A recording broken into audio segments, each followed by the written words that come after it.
Ben, je dis, pour moi, personnellement, c'est une horreur, je trouve. Non, parce que justement, tout doit être stretché, tout doit être sans entre guillemets, défaut. Moi, je trouve ça un tout petit peu taliban. Non, Paris, à 2 pas des Champs-Élysées, un hôtel particulier discret. C'est ici que sont installés les studios Harcourt, célèbres depuis les années 50 pour leurs photos de stars, glamour, chic, intemporel. Mais le studio est ouvert à tous et aujourd'hui, ce n'est pas une vedette qui vient prendre la pause.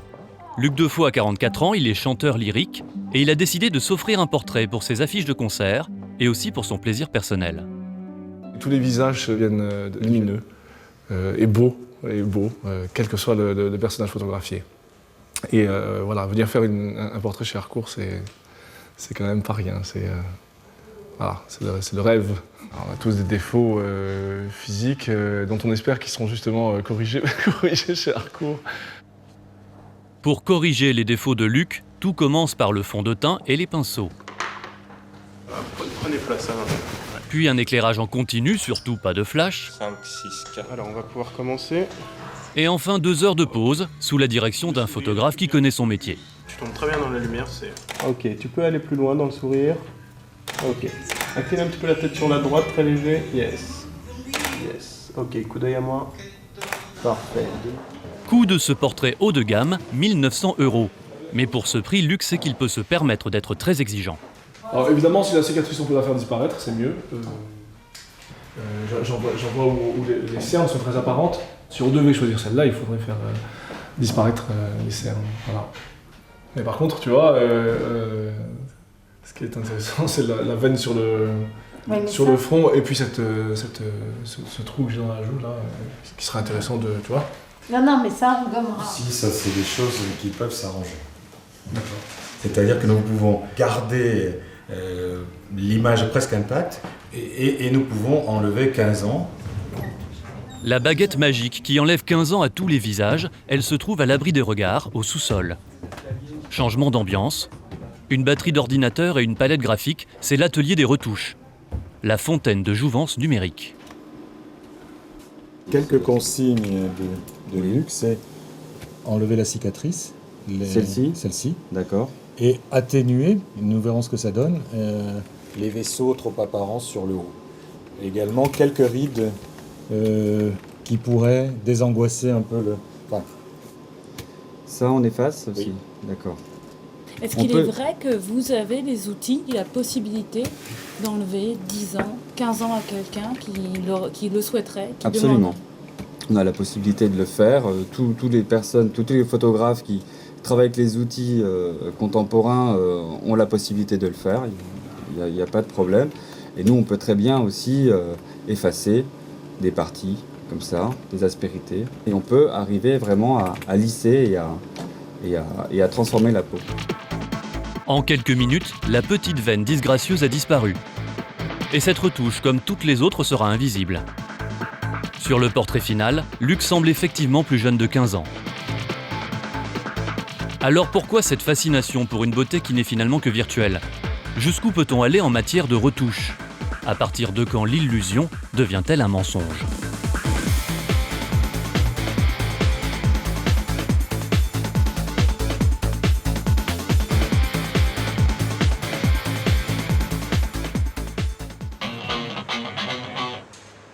Paris, 9h du matin dans le 13e arrondissement. Dans ce hangar au sous-sol, on crée du rêve. Good. Voilà. Good one. Stéphane Gallois est l'un des photographes de mode les plus prisés du moment. Voilà. Action, action, action. Ce matin, il travaille pour le magazine So Chic, un mensuel spécialisé dans la mode et le luxe. Voilà. Très bien, très bien. And 1, 2, and 3. Voilà. Let's see. Son appareil numérique est relié directement à un ordinateur. C'est primordial, car pour lui, la photo n'est qu'une étape. En fait, il faut qu'on reprenne ça. Attends, keep that. To me a little, you got it. L'image qui apparaît à l'écran est une image brute. Donc il peut y avoir des mauvaises expressions, des lumières pas calées et tous les petits problèmes que la retouche va résoudre par ailleurs. Un grain de peau qui ne convient pas, une ombre qu'on n'aime pas trop. Et là, à ce moment-là, il va falloir le retoucher. La retouche, elle commence dès le maquillage, avec les cheveux, le stylisme, enfin, tous les éléments qu'on amène, la lumière, hein, tout ce qu'on fait pour faire une image de mode est déjà une manière singulière de trahir le réel, quoi. Barbara a 16 ans, elle mesure 1,74 m pour 50 kg. Des yeux magnifiques, une peau parfaite, des mensurations idéales pour les magazines. Elle a tout ce dont rêvent les jeunes filles de son âge et pourtant ce n'est pas suffisant. Stéphane sait qu'il va devoir redessiner sa silhouette. Je pense pas qu'elle ait trop de hanches. Je pense qu'elle a des hanches.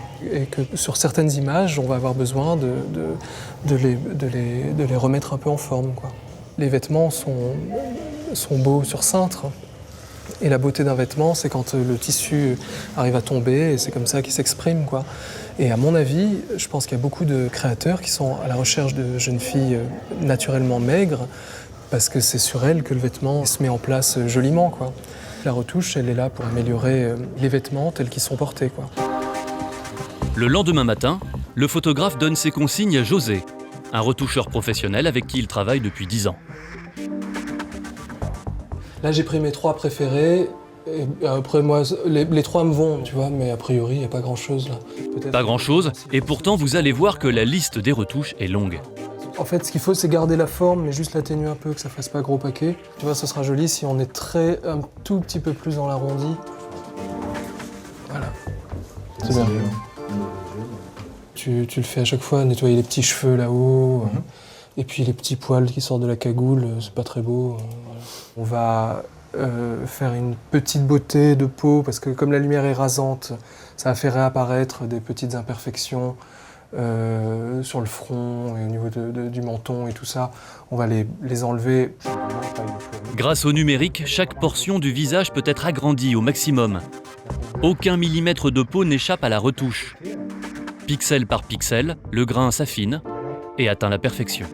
C'est vraiment un travail de fourmi. En fait, je modifie la lumière pour que visuellement, on ait quelque chose de lisse. Pour la photo suivante, Stéphane hésite entre 2 images. Pour des raisons de silhouette, on aime bien ce corps-là, parce qu'on trouve que le mouvement, le saut est assez intéressant, les jambes se mettent en place joliment. Par contre, on aime un peu moins la façon dont la capuche se met en place et son visage. Elle a un truc un peu apeuré, alors que là, elle est un peu plus en conscience de ce qu'elle fait, son regard est un peu plus intense, je trouve ça pas mal, quoi. Pas de souci pour le retoucheur, la tête de l'une va passer sur le corps de l'autre. Donc là, on superpose les 2 images. Donc là, je perds une transparence. J'essaie de caler le regard, la bouche, pour garder un peu la même proportion. Et à partir de là, je fais apparaître petit à petit l'image que j'ai placée devant. Donc là, du coup, je vais peut-être supprime la main. Dans l'opération, Barbara a perdu une main. Mais pas de problème, ça ne se verra pas grâce au pli du vêtement. Ouais, c'est bien là. Donc on avait ça, et on passe à quelque chose comme ça. Parfait. Barbara va également être étirée de quelques centimètres. Elle va perdre 2 pointures de pied, son bras sera redressé et son épaule rétrécie. Au final, José travaillera 20 heures sur cette série. La retouche aura donc duré 2 fois plus longtemps que la séance photo. On peut pas parler de tricherie puisqu'on est dans le faux semblant depuis le début, quoi. On est dans la mise en scène, voilà. Et la mise en scène, elle implique de distordre un petit peu la réalité, ouais. Mais que pensent les modèles de ces distorsions qu'on leur fait subir ? Difficile de leur poser la question car dans le milieu, le sujet est tabou. Camille a 23 ans, elle est mannequin depuis 6 ans déjà. Elle a accepté de parler de la retouche. Son book, c'est son outil de travail. Et certaines photos sont tellement retouchées qu'elle est parfois même difficile à reconnaître. Là, sur toutes les photos de votre book, est-ce que vous pensez qu'il y a eu de la retouche? Oui, toutes. Que ce soit les impuretés, boutons, le duvet. Vous savez, on a du duvet, donc ça, il l'enlève. Sur cette photo-là, je sais qu'ils m'ont refait le nez. En fait, ils m'ont minci les narines à ce niveau-là. Parce que comparé à d'autres images, comme vous allez voir, bon là, pareil, ça a été un petit peu minci, oui. Donc celle-ci, ce qui a été retouché, ça va être les yeux, ils ont dû les éclaircir un petit peu. Ah bon? Oui, je pense, oui, j'ai pas les yeux aussi bleus. Là, ils ont enlevé tout ce qui était impureté, les boutons. Le nez aussi a dû être rétréci au niveau des narines. Donc si j'ai bien compris, sur cette photo-là, ce ne sont pas vos yeux, ce n'est pas votre peau, ce n'est pas votre nez. La base est là, mais ça a été retravaillé, oui. C'est vous qui voulez? Non, moi j'ai pas mon mot à dire sur les retouches. Hein. On me donne la photo après retouchée. Donc généralement, je ne vois pas les photos brutes. Et je ne vais pas les contester parce que c'est... Voilà, j'ai pas mon mot à dire dans l'histoire. Hein. Donc celle-ci, ça va être les cuisses. On a dû me mincir un petit peu. Mais ce qui paraît bizarre, c'est que vous êtes embauché sur un book. C'est pour ça qu'il y a des castings, parce que comme ça on présente les photos et en même temps le client et le photographe nous voient au naturel. Eux-mêmes le savent que les photos, de toute façon, de toute évidence, sont retouchées. Hein. Moi j'ai aucun complexe là-dessus, je le dis, je suis retouchée, j'assume. C'est le milieu qui veut ça, c'est aussi la société qui vous met dans une idéologie de filles très minces, très grandes, longilines, donc il faut jouer le jeu et continuer dans cette lancée-là. Donc très bien, si ça leur plaît de me faire ressembler à ça. Si moi, derrière, je gagne de l'argent aussi, je ne vais pas aller me plaindre. Qui imaginerait en voyant sa photo que Camille est à ce point retouchée? Les lectrices des magazines le savent-elles? Ces jeunes filles ont entre 18 et 20 ans. Elles étudient la mode au lycée Marie-Laurencin à Paris. Une fois par mois, elles ont un cours de décryptage de l'image. On va parler et discuter ensemble de l'image de la femme dans les médias, les magazines, la presse. Et aussi étonnant que cela puisse paraître, ces élèves savent très bien que les femmes parfaites qu'elles voient dans les magazines n'ont rien de naturel. Pour vous, les photos qu'on voit dans les magazines, elles sont retouchées? Ah oui, c'est sûr. Ouais. Sur les photos, les retouches qui enlèvent les défauts, quoi. Enfin, les rides, les seins, tout ça. Il faut vendre, donc il faut qu'on montre la photo, on va dire, la plus parfaite possible. Là, sans les connaître, vous donneriez quel âge à ces deux femmes 25, 30 ans, ouais. Non, 30 ans. Ouais, non, pas 30, la vingtaine, 25, allez, la vingtaine. Il y a vingtaine? Ouais. Elle a 45 ans, Monica Bellucci, et elle a 51 ans, Sharon Stone. Qu'est-ce qu'on a pu retoucher? On a pu peut-être regonfler les lèvres, les rendre plus pompeuses. La forme du visage, le lissage de peau, les yeux peut-être aussi. Les sourcils. Ouais, tout le visage. Ouais, tout le visage en fait. Ouais. Et l'autre photo?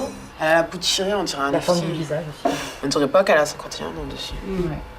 Notre regard est changé du coup, parce que à force de voir ça, cette perfection, qu'est-ce que ça va finir par provoquer? Je donne une fausse idée de la femme. Comment dire, la société d'aujourd'hui veut que la femme ressemble à une poupée, un rêve. Aujourd'hui, c'est ça, il faut être belle dans la société. Hein. C'est vrai. Hein. Moi, je ne te pas les Ces jeunes femmes ont donc compris que les images sont trompeuses. Mais paradoxalement, cela ne les empêche pas de se laisser séduire. Tu préfères voir un magazine avec des belles femmes retouchées, ou est-ce que tu les achèterais quand même si c'était pas retouché? Je pense que je préfère les acheter quand c'est retouché. Ouais. Tu sais pourquoi? Ben, c'est pour le plaisir des yeux. C'est plus beau, c'est toujours plus beau. Toujours plus beau. Les magazines féminins se plient aux diktats de la retouche. Et ils n'ont pas le choix, car la publicité qui les fait vivre en est le premier utilisateur. Pas un cosmétique, pas une crème de beauté qui n'utilise comme argument de vente des visages sublimés sur ordinateur. Et pourtant, parfois, le vernis craque. Le magazine Elle a osé au printemps dernier remettre en cause la retouche systématique avec une série de portraits de stars au naturel. La rédactrice en chef Valérie Toragnan savait en lançant cette idée qu'elle prenait un risque vis-à-vis des annonceurs comme vis-à-vis des stars. Il faut bien comprendre que pour ces célébrités, pour ces actrices, celles qu'on a contactées, tout d'un coup dire de but en blanc, cette fois-ci on va faire quelque chose de différent de ce qu'on fait d'habitude, on maquille pas et on retouchera pas du tout. Elles disent oui, elles sont excitées par l'idée, en même temps elles sont un peu angoissées parce que on est dans un monde où le contrôle sur l'image est incroyablement puissant. C'est-à-dire que les actrices, les agents des actrices, tout le monde veut toujours tout contrôler. Et là, tout d'un coup, c'est on est sans filet. On a eu des refus. Alors après, il y a toujours d'excellentes raisons pour les refus. Il y en a qui tournent, qui ne sont pas là, qui ont des agendas qui les obligent à, etc. Est-ce que parmi toutes celles-là, il y en a qui ont eu une appréhension? C'est pas impossible. Monica, Sophie, Eva, quand elles sont comme ça, elles sont aussi belles. Et cette facette-là de la beauté, c'était aussi important de la montrer. Et pour cette série sans retouche, le magazine s'est adressé au photographe Peter Lindbergh. Son nom ne vous dit peut-être rien, mais ses photos ont fait le tour du monde. Il est l'un des photographes de mode les mieux payés de la planète. Quand il travaille pour la publicité, ses clichés sont comme il se doit retouchés. En revanche, quand il s'agit de son travail personnel, il ne fait jamais de retouches. C'est un principe. Moi, j'ai jamais retouché mes photos et changé quelque chose. J'ai enlevé une mauvaise ombre ou un truc bizarre qui était là, peut-être, une chose comme ça. Mais j'ai jamais vraiment retouché les photos, ni aujourd'hui, ni avant. Et ben, je trouve l'image de femme aujourd'hui dans la photographie de mode, ben, je dis pour moi personnellement, c'est une horreur, je trouve. Non, parce que justement, tout doit être stretché, tout doit être sans entre guillemets, défaut. Moi, je trouve ça un tout petit peu taliban, hein, parce que les femmes, elles ont le droit d'être comme ils veulent. Non, ils peuvent être différents. Ils sont tous égalisés dans cette concept-là. Ils sont tous fins comme ça. Ils sont tous comme ça. Ils n'ont aucune ride, ils n'ont aucune expression. Non, et ça, donc ça devient l'image de la femme, la proposition de l'image de femme aujourd'hui. Ça ne me fait pas rêver du tout. C'est plutôt un cauchemar qu'un rêve pour moi. De toutes les femmes qu'il a rencontrées, de tous les portraits qu'il a faits, Peter Lindbergh nous a confié que s'il devait n'en retenir qu'un, ce serait celui-ci. Une photo de Jeanne Moreau prise en 2003. Comme je voulais faire mon dernier bouquin, avec des portraits de femmes, je voulais mettre ça sur la couverture. Mais je peux que les mettre sans les toucher, sans retoucher le moindre de choses. Et j'ai pensé, elle va me dire, mais non, tu es complètement fou, non.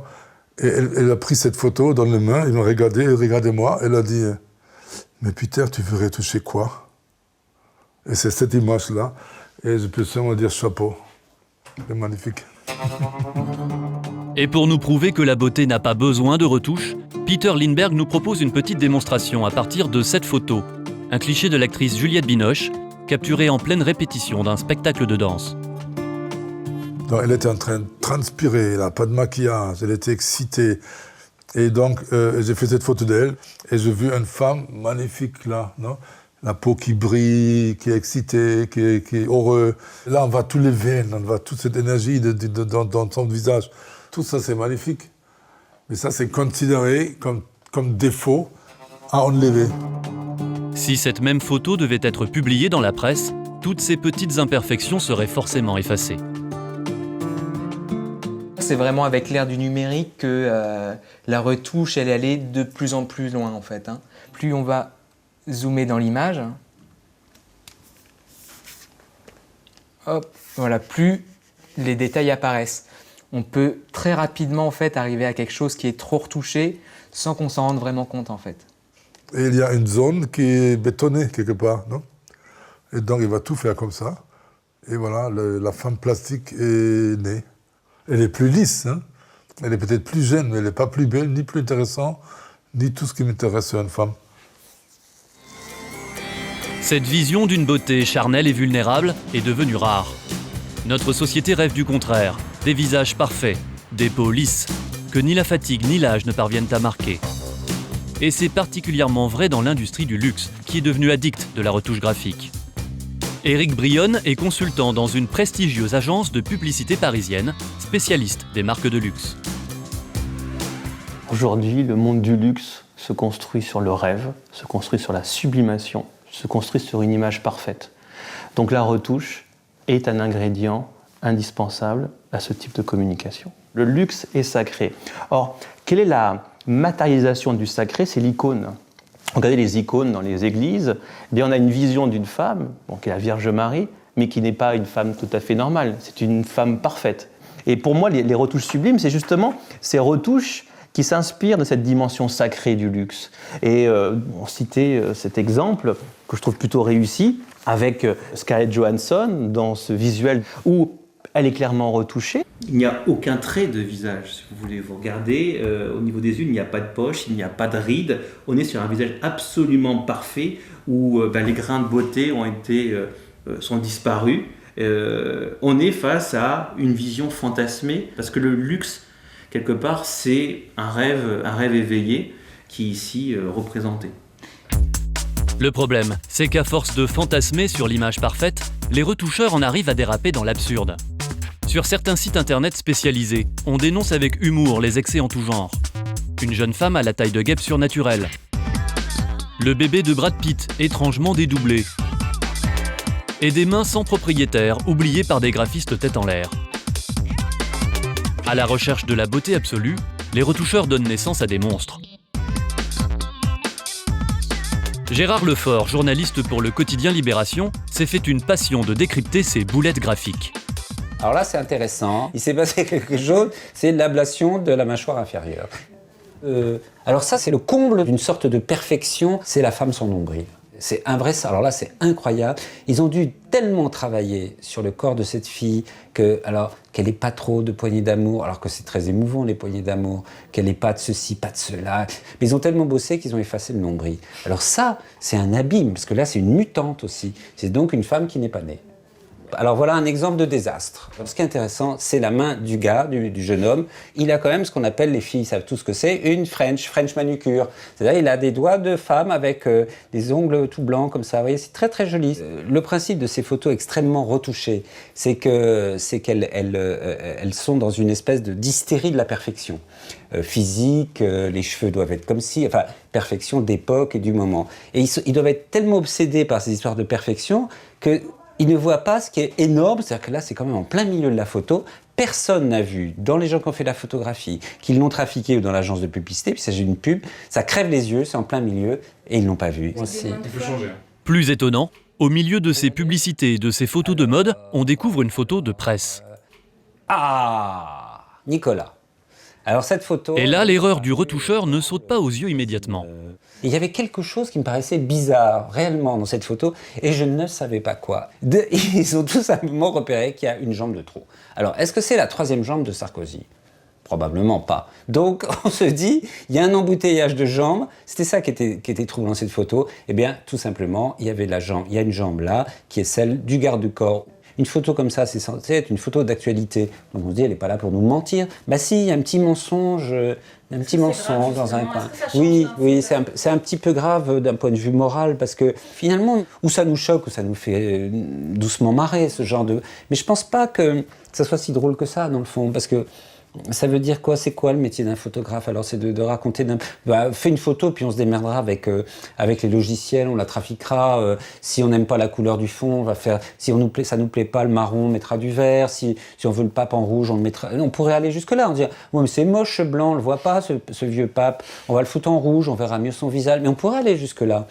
Et donc je crois qu'on crée une habitude de la falsification qui est un petit peu inquiétante, voilà.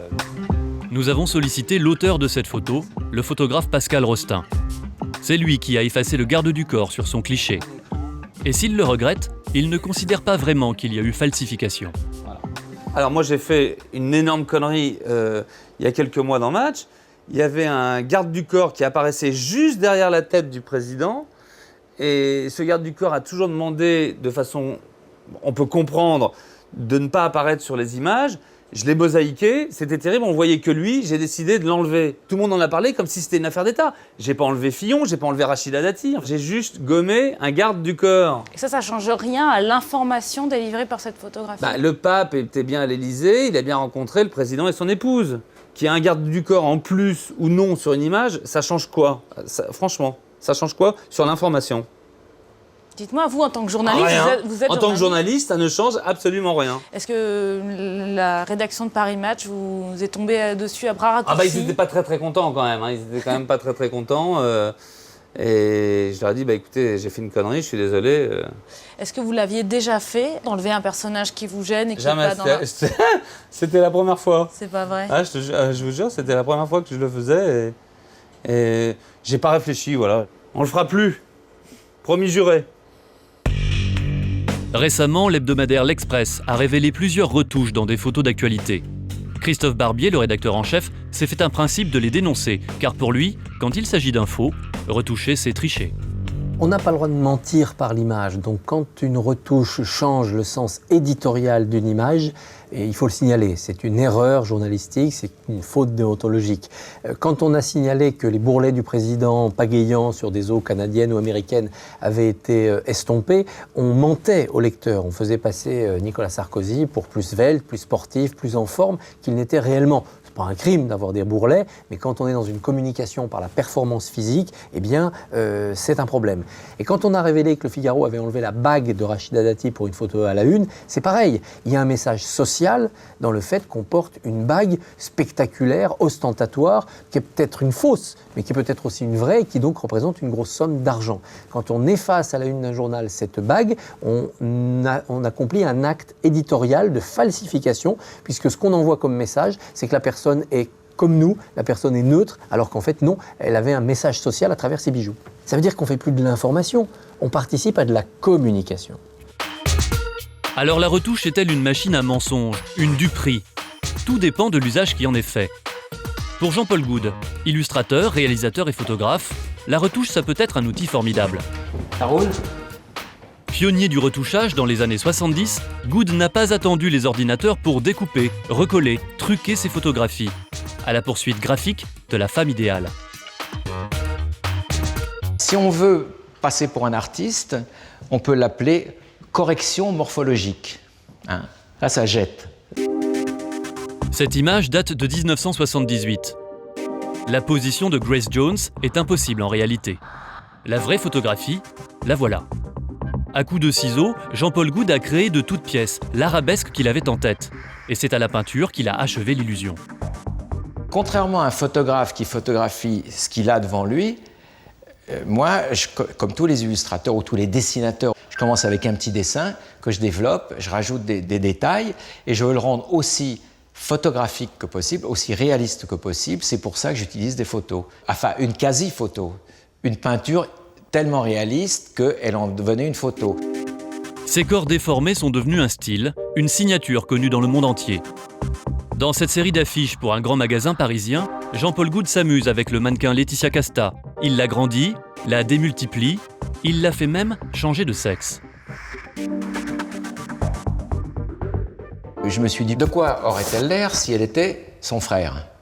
Ensuite, le travail, c'est de la mise en place de morphologie. Donc, j'ai ouvert au cutter ses sourcils, je lui ai donné plus d'épaisseur à la base du nez, j'ai alourdi la mâchoire, les arcades beaucoup plus fortes, le front plus marqué, plus bombé, quoi d'autre? Naturellement la barbe, ça c'est évident, le cou beaucoup plus large, pour donner l'illusion d'un garçon. 30 ans séparent ces deux images. Seule différence, ce n'est plus à la peinture qu'on masque les raccords, c'est avec le logiciel de retouche. Pour l'artiste, tout devient possible, l'ordinateur libère l'imagination. Avant, c'était un travail de romain, quoi. C'était beaucoup plus difficile, c'est trop long surtout. Je pouvais en faire 3 tous les 10 ans. Là, c'est sur l'ordinateur, bouge-moi ça, bouge ci, bouge ça, bouge ça. Ça va vite, c'est propre, c'est net, c'est précis. C'est complètement à part. Mais la retouche a quitté le domaine de l'art. Aujourd'hui, elle s'immisce partout. En Suède, le ministère de la Santé a créé cette petite démonstration sur Internet pour apprendre à chaque citoyen qu'il faut désormais se méfier des images.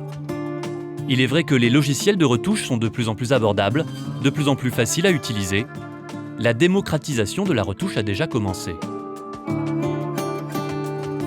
Le premier lieu de retouche au monde, ce n'est pas les agences de publicité, c'est Facebook, ou les CV, ou pour sembler plus parfait, pour avoir une meilleure image de soi, on utilise très facilement ces outils technologiques qui sont maintenant à la portée de tous. Mais aujourd'hui, la retouche est absolument partout et va s'accentuer. Jusqu'ici, seuls les stars avaient droit à la beauté retouchée. Demain, peut-être monsieur et madame tout le monde auront enfin, eux aussi, droit à l'éternelle jeunesse. Du moins sur le papier.